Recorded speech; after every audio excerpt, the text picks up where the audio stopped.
Bonjour, je me présente, Mijanou Martel. Je suis la directrice des services pédagogiques de l'Académie Saint-Louis. Aujourd'hui, le but est de reprendre, en fait, le webinaire qui a eu lieu hier soir pour le choix de cours quatrième secondaire. Donc, nous avons une problématique au niveau de l'enregistrement et du téléchargement, ce qui fait qu'aujourd'hui, pour le bien des parents qui n'étaient pas présents hier soir, alors nous allons reprendre le webinaire et notre enregistrement. Par contre, vous allez recevoir un deuxième lien. Donc, aujourd'hui, ce matin, je vais vous présenter l'opération, donc choix de cours, les cours obligatoires pour l'an prochain qui vont se poursuivre, ainsi que les choix de cours qui seront nécessaires pour l'an prochain en cinquième secondaire. Et par la suite, ma collègue, Madame Tremblay, qui était avec moi hier soir, fera donc sa partie sur l'orientation, mais nous n'étions tout simplement pas capables d'être ensemble ce matin. Alors, vous allez recevoir deux liens. Donc, un lien qui est le présent webinaire et un autre qui va être concernant la partie là, orientation scolaire. Donc, je vais tout simplement ici partager mon écran.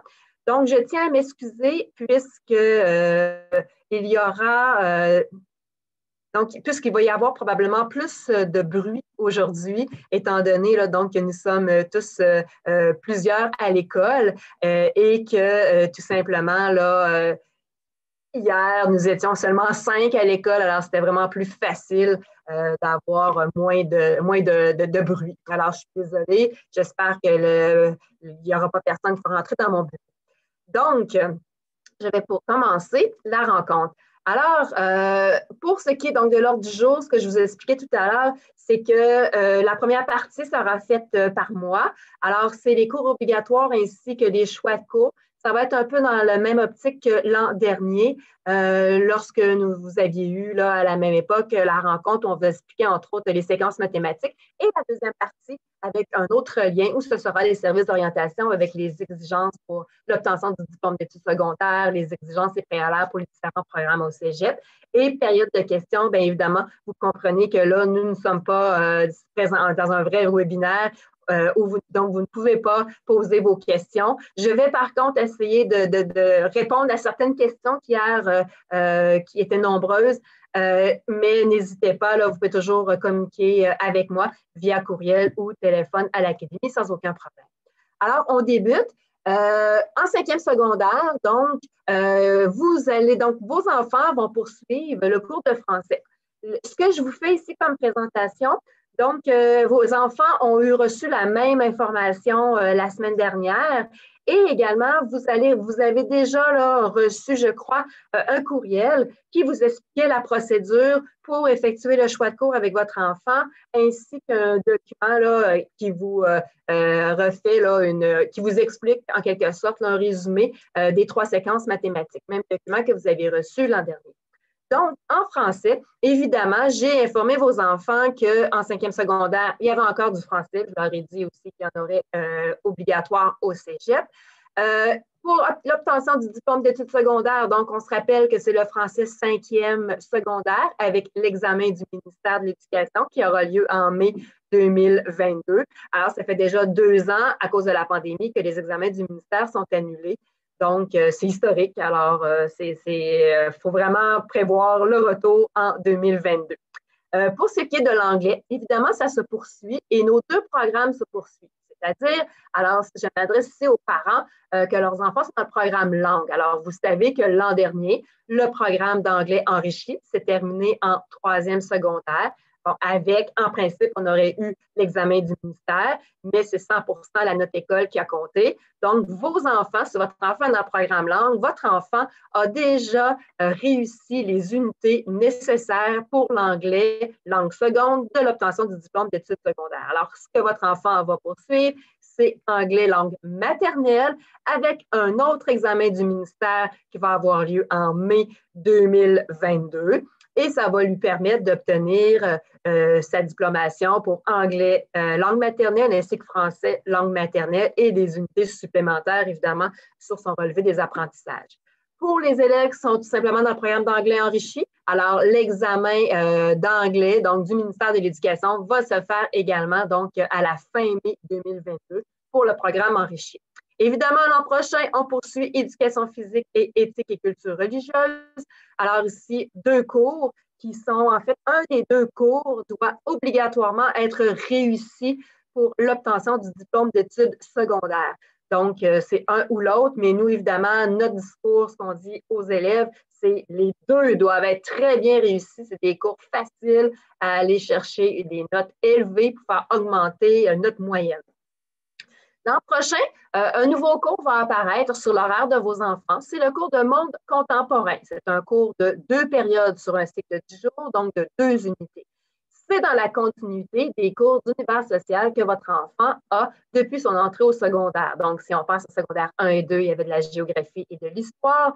En secondaire 3 et 4, donc c'était l'histoire du Québec et du Canada. Donc, avec l'examen en principe là, qui aurait dû avoir lieu en juin du ministère pour vraiment terminer la partie histoire. Maintenant, lorsqu'on arrive dans le cours monde contemporain, c'est un cours, ça le dit, on est vraiment dans présentement, qu'est-ce qui se passe alors dans les enjeux internationaux, que ça peut être de la répartition inégale de la richesse, des tensions et des conflits entre les différents pays, les différentes formes de pouvoir, l'environnement, les mouvements de population. Il est certain que dernièrement, ils ont parlé de l'élection américaine, de la présidence américaine, de ce qui s'est passé avec le Capitole. Lorsqu'on est en élection fédérale ou provinciale, évidemment, c'est un moment pour parler de la démocratie canadienne. Alors, c'est vraiment de se questionner sur le rôle du citoyen dans le monde, donc leur futur rôle à eux. Et des élèves qui se dirigent plus dans le domaine des sciences humaines, bien, c'est un cours qui est énormément apprécié. Vous avez également le cours de finance. C'est un cours qui est revenu dans le curriculum secondaire en septembre 2017. Donc, à notre époque, ce cours qu'on appelait finance, était dans notre programme. Il a été abandonné pendant environ une quinzaine d'années, jusqu'à temps que vraiment plusieurs pressions provenant des milieux financiers ont été faites au niveau du ministère de l'Éducation parce qu'on se rendait compte que beaucoup de jeunes, donc le taux d'endettement était très élevé, que les jeunes ne connaissaient pas le crédit, ne connaissaient pas le système de taxes et d'impôts au Canada. Donc, les jeunes avaient très peu de connaissances au niveau financier. Il y avait déjà des très jeunes, des jeunes étaient en faillite. Alors, ce cours-là, donc, est revenu en 2017, mais évidemment avec certaines modifications de l'ancienne version là, que nous avions quand nous étions à l'école secondaire. Donc, c'est vraiment un cours qui a été réinventé selon là, les besoins actuels du monde financier. Le projet intégrateur, c'est un cours qui est obligatoire pour les élèves du programme Explore exclusivement. Donc, c'est un cours d'une période, une unité qui se fait donc tout au long de l'année. C'est un projet d'envergure. Un projet d'envergure qui va s'échelonner de septembre jusqu'à la conception du produit final. C'est un choix de l'élève. Donc, c'est le projet, le sujet du projet, le thème du projet est vraiment selon les intérêts personnels de l'élève. Et son intention d'apprentissage est également déterminée par l'élève. Alors, on peut très bien arriver pour faire organiser une parade de mode. Ça peut être un gros livre de recettes qu'on fait, une collecte de sang. En fait, ce qui est surtout étudié là-dedans, l'objectif, ce n'est pas tant le projet final, mais que tout le développement, tout le travail concret qui a été effectué par l'élève pour amener au résultat final. Donc, c'est un projet qui est un peu dans la vision des sciences humaines où l'élève aura plusieurs projets à faire, des petits projets, mais pas supervisés. Versus le projet intégrateur, c'est un gros projet qui est supervisé par un enseignant. Alors, l'enseignant guide les élèves tout au long de leur processus de cheminement.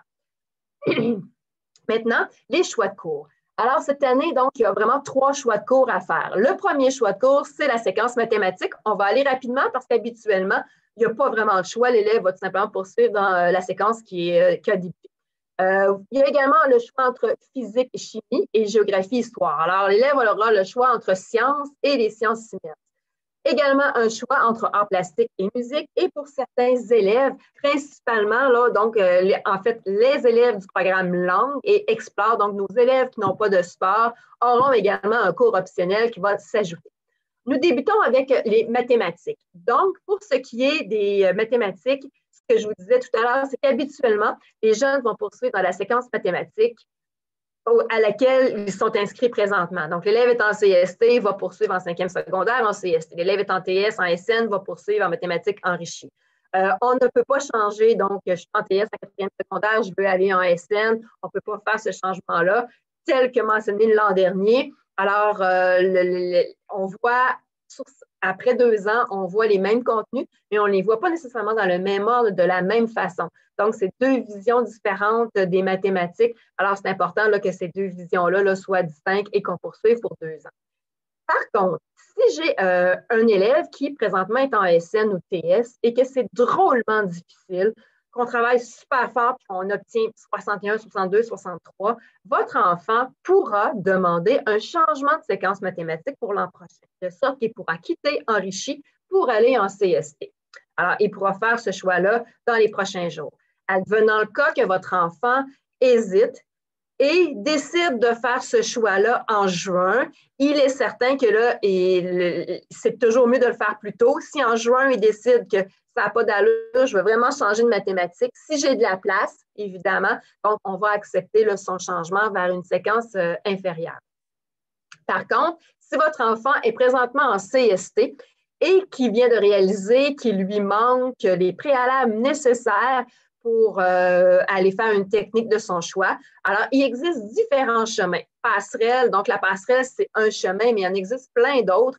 Donc, plein de chemins sont possibles pour pouvoir aller se chercher les préalables qui sont manquants pour peut-être l'inscription au cégep ou se diriger là, vers une voie en particulier qui demande là, des préalables. La meilleure personne qui pourra aider votre enfant et vous, si vous voulez évidemment là, avoir des informations, c'est Mme Joëlle Tremblay, qui est la conseillère d'orientation. C'est vraiment avec elle que votre enfant et vous là, allez travailler à essayer de trouver différentes solutions pour aller chercher les préalables manquants. Ici, ce qui est affiché, c'est le pont SN qui est offert en cours d'été au Collège Saint-Charles-Garnier. Bon, vous savez, nous sommes en situation présentement de pandémie avec des confinements, des fermetures. L'an passé, donc les cours d'été ont été annulés, donc demande du ministère de l'Éducation. Alors, cette année, nous ne savons pas s'il va y avoir des cours d'été. Donc, je ne peux pas certifier qu'au Collège Saint-Charles-Garnier, cette possibilité-là sera à faire. Par contre, il existe d'autres possibilités. Ça peut être en ligne avec Commission scolaire Beauce-et-Chemin, etc. Là. Donc, c'est vraiment d'aller voir la conseillère d'orientation pour essayer de trouver une solution pour pouvoir aller chercher les préalables. Au pire, ce sera des préalables qu'on ira chercher au cégep par la suite. Deuxième choix que votre enfant devra faire, et je considère que présentement, c'est le choix qui sera le plus difficile pour certains enfants.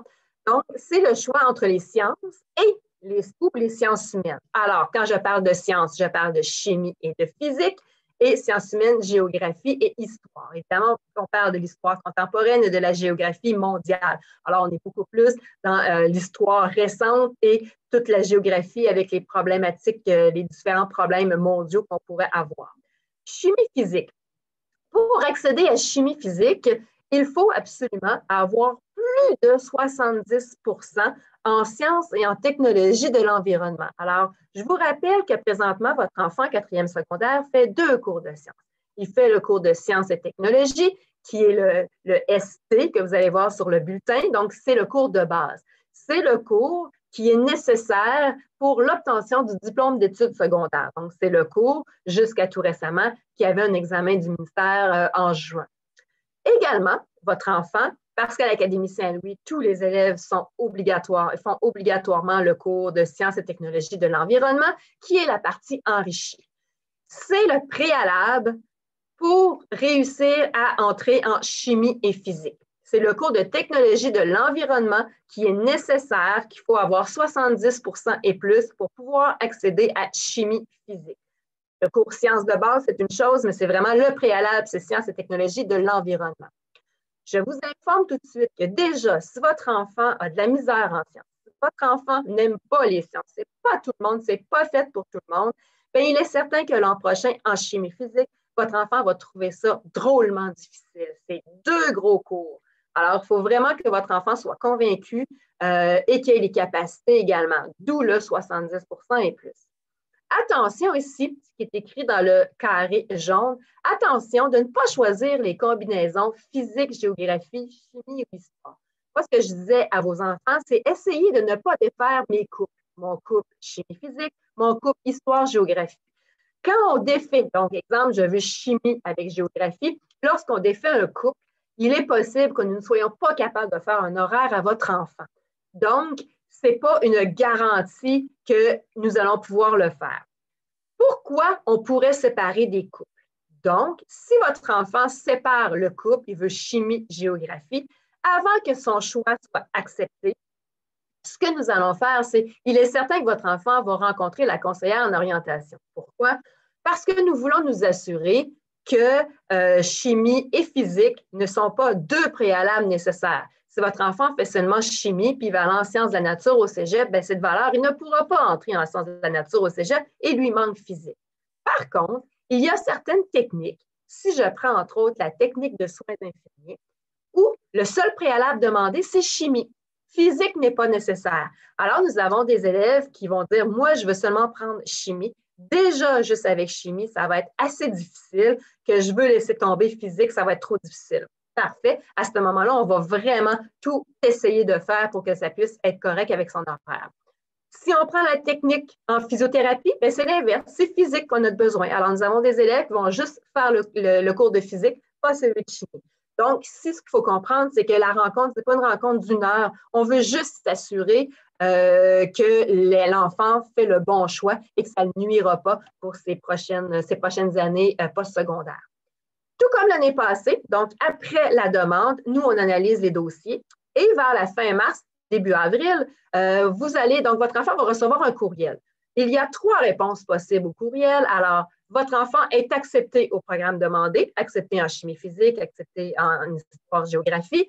Pour ce qui est de l'acceptation en chimie et en physique, comme on demande un seuil minimal de 70 en STE, bien, il faut s'assurer évidemment de maintenir la cadence. Si votre enfant arrive à la fin de l'année avec un 60 en sciences et technologies de l'environnement, donc la partie enrichie, vous comprenez que je ne pourrais pas lui donner sa chimie physique telle que demandée. Ça se peut qu'il reçoive également une lettre où ça va être écrit en attente du programme demandé. Donc, en attente, ça veut dire que pour l'instant, votre enfant n'a pas le seuil qu'on demande. Par contre, on voit qu'il y a quand même un certain potentiel. Alors, on a tout simplement besoin d'attendre les résultats de la 2e étape qui viendront le 23 juin. À ce moment-là, donc, automatiquement, quand on arrive en juin, je vais réviser la décision et je me sers beaucoup de mes enseignants de sciences qui vont tout simplement pouvoir me dire oui, il y a le potentiel ou ça va être un petit peu plus difficile, il faudrait faire attention. Ça se peut que votre enfant reçoive également une réponse de refus, donc refus au programme demandé de chimie physique. Pourquoi? Bien, ce n'est pas compliqué. Vous êtes déjà capable avec le bulletin en main, vous êtes déjà capable de savoir quelle sera la réponse. Accepter, en attente ou refuser. Pour être en attente, on va parler d'un 69 %. En bas de ça, votre enfant va être refusé. Donc, si au courant de l'année, les notes augmentent et que votre enfant veut aller en chimie physique, à ce moment-là, il y aura juste un courriel à m'envoyer et à la fin juin, je vais regarder les résultats. Je vais consulter également mes enseignants de sciences, donc son enseignant de sciences, pour vérifier, donc pour savoir, m'assurer que votre enfant a vraiment la capacité pour réussir. Ce qu'il faut comprendre ici, ce qu'on veut, c'est la réussite. Et la chimie physique, je l'ai dit tout à l'heure, c'est des gros cours, des cours difficiles qui demandent énormément d'études, et il faut avoir un certain calibre pour y accéder. Et il est possible que votre enfant soit bien déçu parce qu'il a été refusé ou il est en attente. Alors moi, ce que je dis à vos enfants, c'est « OK, parfait, on retrousse nos manches, on va aux récupérations, on va voir notre enseignant lors de ses périodes de disponibilité, on pose des questions en classe, on fait nos travaux, on fait notre étude et on demande à son enseignant « Qu'est-ce que je pourrais faire pour améliorer mes notes? » Il n'y a aucun enseignant qui va lui dire « Non, je ne t'aide pas. » Au contraire, les enseignants vont tout faire si votre enfant veut réussir. Les enseignants vont, s'il faut donner des exercices supplémentaires, mais ils vont vraiment travailler avec votre enfant pour qu'il réussisse.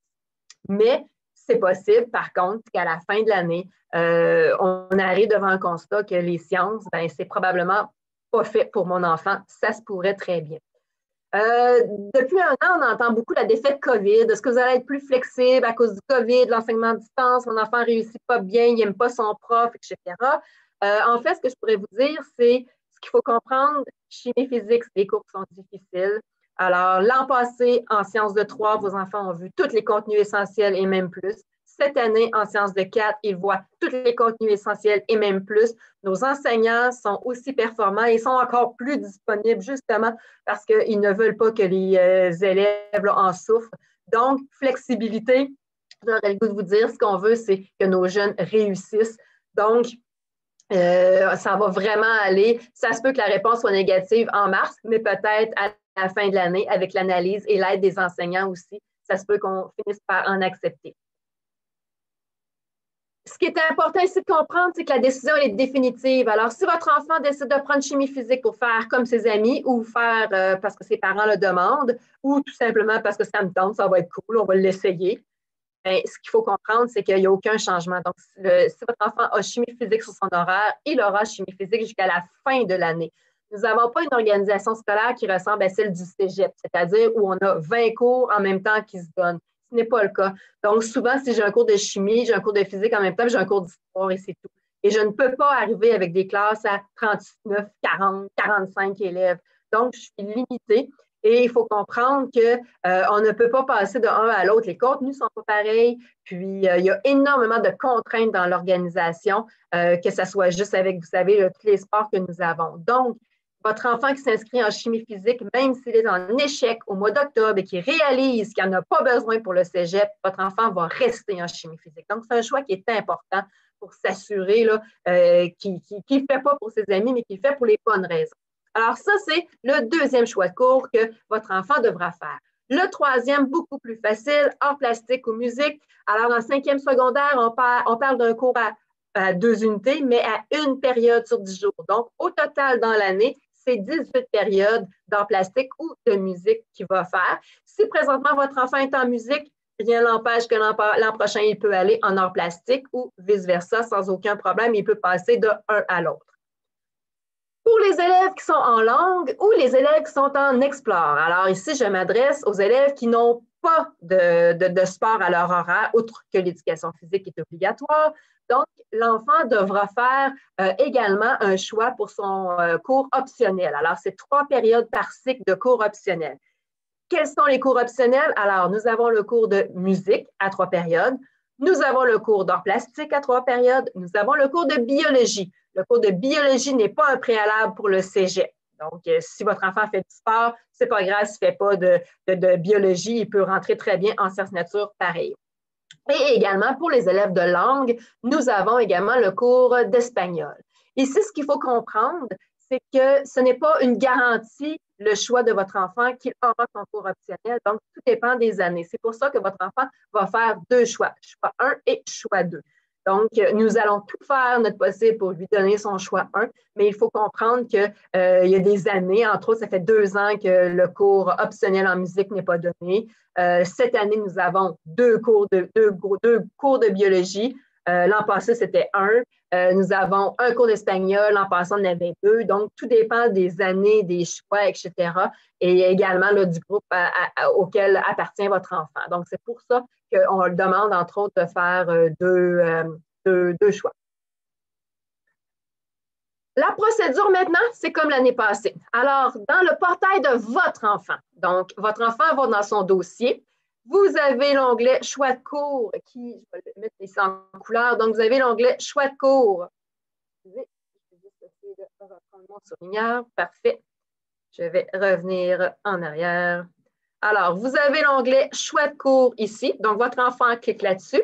Et on voit apparaître cette fenêtre-là. Alors, il choisit sa séquence mathématique, il choisit, exemple, chimie, physique, il choisit son art plastique. Et pour les élèves qui ont également l'option 4, c'est-à-dire le cours à option qui s'ajoute, on rajoute évidemment ici un autre choix.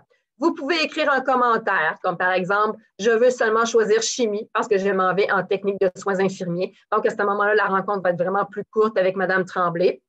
Par la suite, vous confirmez le choix, vous imprimez la feuille. Bon, hier, on a eu beaucoup de questions par rapport au fait qu'est-ce que je fais si je n'ai pas d'imprimante. Alors, il y a toujours une possibilité, vous pouvez faire une capture d'écran, vous pouvez prendre une photo, vous l'envoyer au bureau.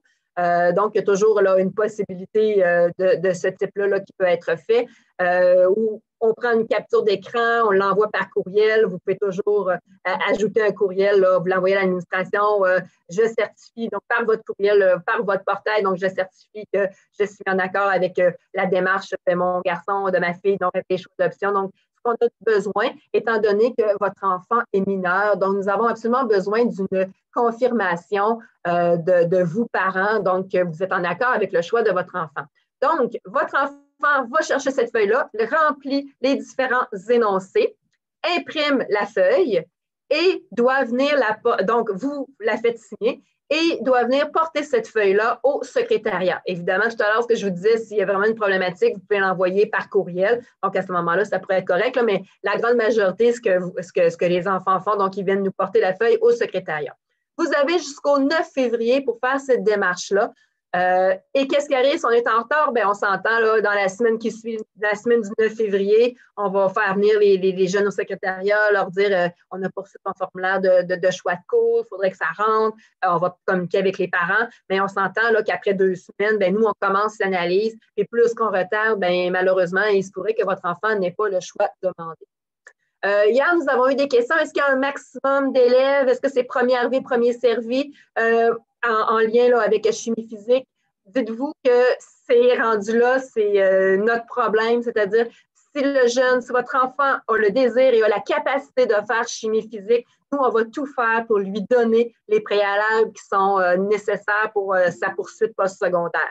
Ce qui fait qu'on ne leur donnerait pas, c'est tout simplement parce qu'ils n'ont pas les préalables, c'est-à-dire qu'ils n'atteignent pas le 70 là, en FPE, là, tel que mentionné tout à l'heure. Donc, juste petite ouverture, faire attention, si j'en ai parlé également à vos enfants, donc l'emploi à temps partiel, donc faire attention, il est prouvé qu'il ne faut pas travailler, un élève ne devrait pas travailler plus que 10 heures par semaine. Il y a vraiment un impact direct, plus que 10 heures, on commence déjà à voir apparaître des notes qui commencent à baisser, on voit apparaître beaucoup d'anxiété parce qu'avec le travail, moins de temps pour faire ses études, puis là, on est moins prêt, etc. Donc, nos élèves anxieux, ça peut devenir problématique. Donc, faire attention, 4e, 5e secondaire, là, c'est vraiment être à temps plein à l'école. C'est 2 grosses années. Donc, faire attention au travail à temps partiel. Donc, sur ça, je vous souhaite donc bonne réflexion. La partie, telle que mentionné tout à l'heure, la partie sur l'orientation va venir un peu plus tard. Et si vous avez des questions en lien avec le processus ou tout simplement là, en lien là, avec les critères d'admission, vous pouvez m'envoyer un courriel ou communiquer là, avec moi par téléphone. Alors, sur ça, donc, je vous souhaite une bonne fin de journée.